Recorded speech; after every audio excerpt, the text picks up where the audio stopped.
Hello student, welcome to our YouTube channel commerce efficiency.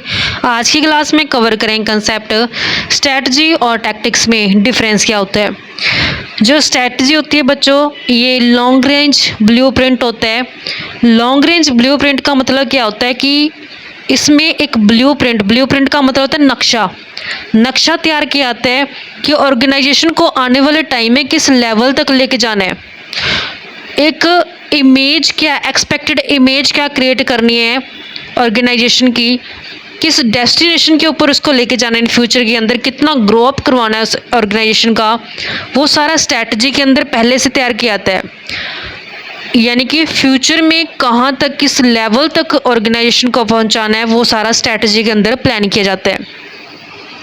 जबकि tactics क्या करती है, इस स्ट्रैटेजी के अंदर जो ब्लूप्रिंट तैयार किया गया है, जो नक्शा तैयार किया गया ऑर्गेनाइजेशन के ऑब्जेक्ट को अचीव करने के लिए, उसको किस तरीके से प्रैक्टिकली अचीव कर सकते हैं, वो टैक्टिक्स के अंदर आते हैं। ये बिल्कुल केयरफुल तरीके से ध्यान में रखते हुए जो ये ब्लूप्रिंट तैयार किया गया स्ट्रैटेजी के अंदर, एक्शंस को प्लान किया जाता है ताकि जो स्पेसिफिक ऑब्जेक्ट है वो अचीव किया जा सके। यानी कि स्ट्रैटेजी के अंदर जो लेवल फिक्स किया गया है कि इस लेवल तक, इस डेस्टिनेशन तक ऑर्गेनाइजेशन को लेके जाना है, तो वहाँ पे पहुँचने तक का जो काम होता है वो टैक्टिक्स के द्वारा किया जाता है। कंसेप्ट है जो यहाँ पे ध्यान दिया जाता है क्यों के ऊपर, यानी कि यहाँ पे जो आंसर ढूंढा जाता है वो क्यों का। जबकि यहाँ पे टैक्टिक्स के अंदर देखा जाता है कैसे हम वहाँ तक पहुँच सकते हैं जो स्ट्रैटेजी के अंदर प्लानिंग की गई है।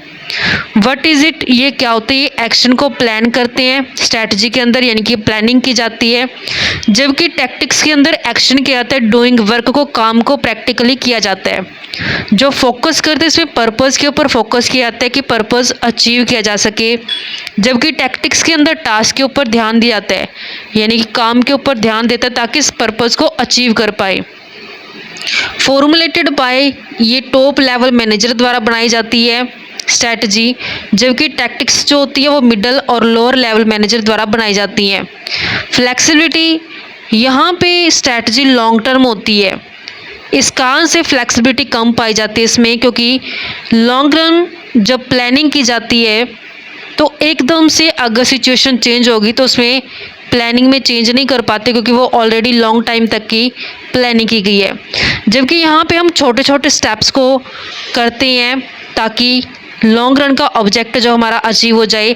जब हम छोटे छोटे स्टेप्स को करते हैं, टास्क को करते हैं, तो यहाँ पे फ्लेक्सिबिलिटी है जो हाई होती है, क्योंकि हम जब शॉर्ट टर्म के लिए छोटी छोटी प्लानिंग करके चलते हैं तो वहाँ पे अगर इन्वायरमेंट के अंदर कोई भी चेंज आता है उसको एडजस्ट कर सकते हैं, तो यहाँ पे फ्लेक्सिबिलिटी हाई होती है।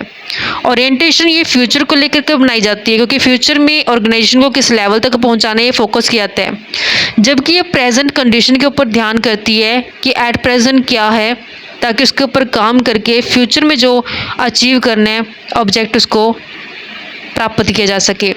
जो फ्रेम होती है लॉन्ग टर्म के लिए बनाई जाती है, जबकि ये शॉर्ट टर्म के लिए बनाई जाती है।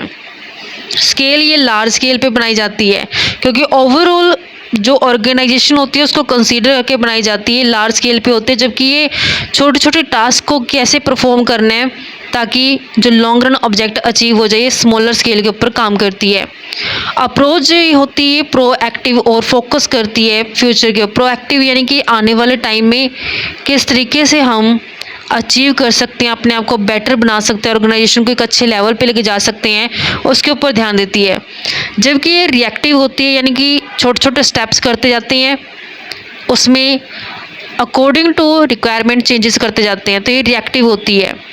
जो रिस्क होते हैं स्ट्रैटेजी के अंदर हाई रिस्क होते हैं, क्योंकि ये बिल्कुल लॉन्ग रन को लेकर के बनाई जाती है। हो सकता है कि आने वाले टाइम में सिचुएशन चेंज हो जाए, इस कारण से यहाँ पे रिस्क ज़्यादा पाया जाता है। जबकि शॉर्ट रन के लिए बनाई जाती है टैक्टिक्स, यहाँ पे रिस्क लो पाया जाता है। नेक्स्ट आते हैं कंसेप्ट। स्ट्रैटेजी के अंदर बिल्कुल बढ़िया तरीके से ऑर्गेनाइज किया जाता है एक्टिविटीज़ को, क्योंकि सभी एक्टिविटीज़ को इस तरीके से ऑर्गेनाइज करते हैं ताकि कंपनी को है जो डिफरेंट कर सकें दूसरों की कंपनी से, एक अलग पहचान है जो बनाई जा सके कंपनी की। जबकि टैक्टिक्स के अंदर डिटरमाइन करते हैं कैसे स्ट्रैटेजी को एग्जीक्यूट किया जाए। एग्जीक्यूट का मतलब होता है प्रैक्टिकली इसके ऊपर काम किया जाए। विज़न और मिशन, जो स्ट्रैटेजी होती है ये ध्यान रखते हैं विज़न को। विज़न होता है जो आज हम लंबे टाइम की देखते हैं कि इन फ्यूचर में वहाँ उस लेवल तक, हाई लेवल तक हमने कैसे पहुँचना है, तो वो विज़न के अंदर आता है। जबकि टैक्टिक्स के अंदर मिशन के ऊपर ध्यान दिया जाता है कि किस तरीके से उस विज़न को हम अचीव कर सकते हैं, तो छोटे छोटे स्टेप्स उठाए जाते हैं। फोकस किसके ऊपर करते हैं, यहाँ पे देखा जाता है कि कैसे हम कुछ नया कर सकते हैं, डिफरेंट कैसे कर सकते हैं। जबकि यहाँ पे देखा जाता है टैक्टिक्स के अंदर कि जो प्रेजेंट में उसको किस तरीके से परफेक्टली कर सकते हैं। इन्वायरमेंट स्ट्रैटेजी के अंदर इंटीग्रेट करके चलते हैं जो ऑर्गेनाइजेशन का इंटरनल इन्वायरमेंट होता है एक्सटर्नल इन्वायरमेंट के साथ। इंटरनल और एक्सटर्नल इन्वायरमेंट दोनों को जोड़ के ऑर्गेनाइजेशन के ऑब्जेक्ट को जो अचीव करने की कोशिश की जाती है। जबकि टैक्टिक्स के अंदर इंटीग्रेट किया जाता है जो इंटरनल इन्वायरमेंट के अंदर बहुत सारे अलग अलग एस्पेक्ट होते हैं। इंटरनल इन्वायरमेंट ऑर्गेनाइजेशन के अंदर का इन्वायरमेंट होता है, तो यहाँ पे इंटरनल इन्वायरमेंट के अंदर जो बहुत सारी एक्टिविटीज़ की जाती हैं उनको आपस में कैसे इंटीग्रेट किया जाए ताकि हम स्ट्रैटेजी के अंदर जो प्लानिंग की गई उसको अचीव कर पाएँ। जैसे एग्जाम्पल के लिए सेल को बढ़ाना स्ट्रैटेजी के अंदर आते हैं, मार्केट लीडरशिप बनना यानी कि पूरी मार्केट को लीड करके चलना स्ट्रैटेजी के अंदर आता है।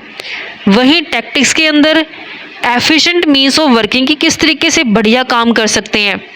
इम्प्रूविंग वर्कर सेटिस्फेक्शन, वर्कर को सेटिस्फाई करना भी ज़रूरी होता है क्योंकि अगर वर्कर सेटिस्फेक्शन होगा तभी बढ़िया तरीके से काम करेंगे। एंड रिड्यूसिंग कॉस्ट, कॉस्ट है जो कम से कम आए, क्योंकि हम जानते हैं बच्चों कि हमारे पास जो कंसेप्ट होते हैं वो होते हैं कॉस्ट प्लस प्रॉफिट करके सेल प्राइस आते हैं। अगर कॉस्ट कम होगी तभी तो प्रॉफिट बढ़ पाएंगे, और एक ऑर्गेनाइजेशन का ऑब्जेक्ट क्या होता है, प्रॉफिट को बढ़ाना ही होता है। तो इस कारण से कॉस्ट का जो कंट्रोल करने की कोशिश की जाती है, इस तरीके से एफिशिएंट तरीके से रिसोर्सेज का यूटिलाइजेशन किया जाता है कि ताकि जो कॉस्ट है वो कम से कम की जा सके, जो प्रॉफिट मैक्सिमाइजेशन का ऑब्जेक्ट है वो अचीव किया जा सके। इस तरीके से बच्चों हमारे पास एक कंसेप्ट बनता था। आई होप क्या वो क्लियर हो गया होगा। नेक्स्ट क्लास से मिलेंगे एक नए कंसेप्ट के साथ। ऐसे ही रेगुलर क्लासेस के लिए आप मेरे यूट्यूब चैनल कॉमर्स एफिशिएंसी को सब्सक्राइब, लाइक और शेयर करें। बेल आइकन जरूर प्रेस करें ताकि जब भी मैं वीडियोस अपलोड करूं सबसे पहले नोटिफिकेशन आपके पास जाए, आप वीडियोस को सबसे पहले देखकर आपकी स्टडी बूस्टअप हो।